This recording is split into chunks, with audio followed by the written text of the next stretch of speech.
Have you ever got into a fight where you need to call your big brother, your big sister, your big cousin, or maybe even just your bigger friend? Well, this is one of those videos because right now I'm about to unbox the SawGrass 800, which is the big brother to the SG400, right after the intro.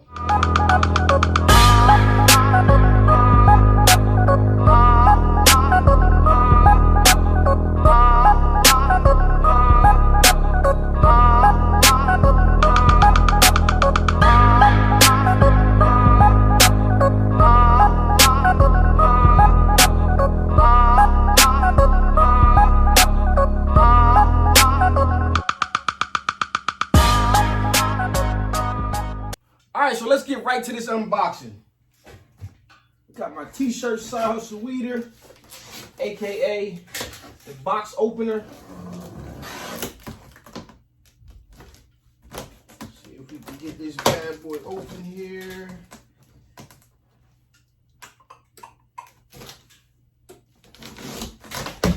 Alright, and pop this one. Alright.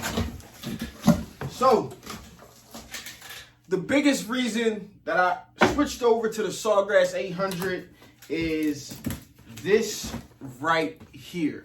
My market is not like a crafter or what I like to call novelty items market. So, I'm doing a lot of stuff for actual t-shirts, but not only t-shirts, really my sublimation printer is going to be used for sports. When it comes to doing designs for of characters or different things for sports teams and stuff like that. And sometimes I need to press on bigger shirts. All right. And when I need to press on bigger shirts, I don't want an 8.5 image wide. So the biggest I could do before was pretty much 8.5 by 8.5, because usually a lot of images are square, especially when people are sending you in stuff. The way the world works today with Instagram and different things like that, a lot of stuff is square. And it's 8.5 by 8.5 does not look good on 2X, 3X shirts. So I wanted to go ahead. A standard screen printing size is 12 inches wide. So we can get away with an 11-inch wide design, 11 by 11 or 11 by 17, which is the printer, which is the size of this paper and what the SawGrass 800 allows us to print up to. So that is the main reason that I switched over. The 400 is great, especially if you're doing like just normal shirts. But a lot of the stuff that I do dealing with, especially with football, it's a lot of 3X and 4X shirts that I had to do. And again, the SawGrass 400 paid for itself within 2 jobs. So we're going to see how long it takes us to pay for this bad boy.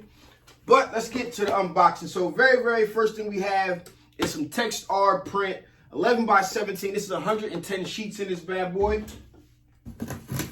We have our quick installation guide. Now I'm hoping that I can just plug this bad boy up and put it in and be ready to go, because I already have the software dialed in for the 400. So hopefully I should be able to just switch over. All right, then again, we have some substrates for you to test out. There's a little magnet in here. There's a coaster and a bag tag. So I'm definitely gonna make a video with some of these things just so we can, start to explore more with our sublimation machine. All right, some safety information on top of this bad boy. You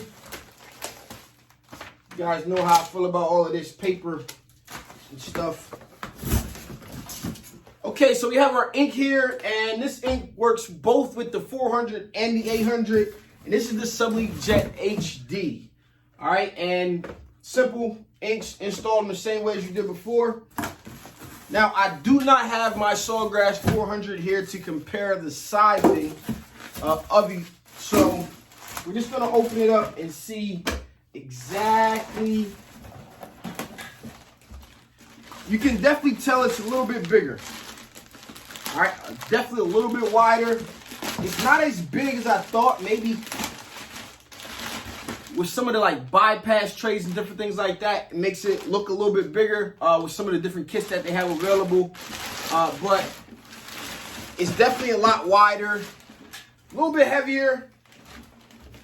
But overall, it's pretty much the same machine, just a little bit bigger. And allowing me to print up to 11 by 17 is something that I definitely need for my market. But if you're unsure, if your market doesn't say, hey, I print a lot of 4X or 3X or 2X shirts, you know, I just want to get it for mugs and different things like that, then you have no need to spend the extra money for the 800. But again, I'm a person who does want to buy one time. The good thing is I was able to get rid of the SawGrass 400 and get this one right here. And with that being said, it's not that big of a deal. So as long as you figure that out early, you should be able to get close to, if not the same exact thing that you paid for your machine. So let's go ahead and whip this bad boy open here. Get all of this tape up off of it. So the SawGrass 800 is definitely here to stay. If you haven't checked out the SawGrass 400 video, you can go ahead and do that now. Some of the things that you're going to want to add, you're going to want to add, obviously, some heat tape, some sublimation tape right there. And this tape dispenser that I also got. I'll make sure I have the links down in the description for the printer as well as the different kits. You're also going to want to get some paper, some, what is the specific name? Some craft paper or some type of butcher paper people use as well, to where you can cover your designs up and not have any transfer back up towards the heating element. A little bit more tape on here.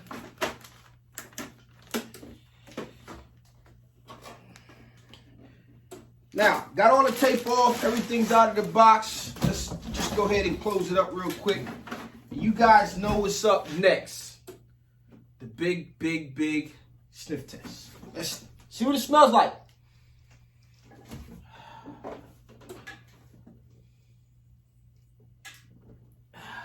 This bad boy smells like a good neighborhood brawl. And the reason I'm saying it smells like a neighborhood brawl is because the little brother just got beat up and we went to go get the big brother, and don't nobody want to play with the big brother. And that's who this is right here. This is the SawGrass 400's big brother, the SawGrass 800. Not much left to do in this video. This is a pure unboxing. So this bad boy comes with ink, paper, the printer, and some little test items that you can use to test out your sublimation. This is a very specific and short unboxing video of the SawGrass 800, the big brother to the SawGrass 400.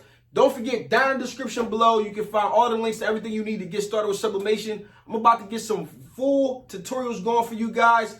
If you haven't subscribed already, make sure you subscribe because you don't want to miss those videos that are coming. This has been your boy Stan Banks from T-Shirt Side Hustle. Peace.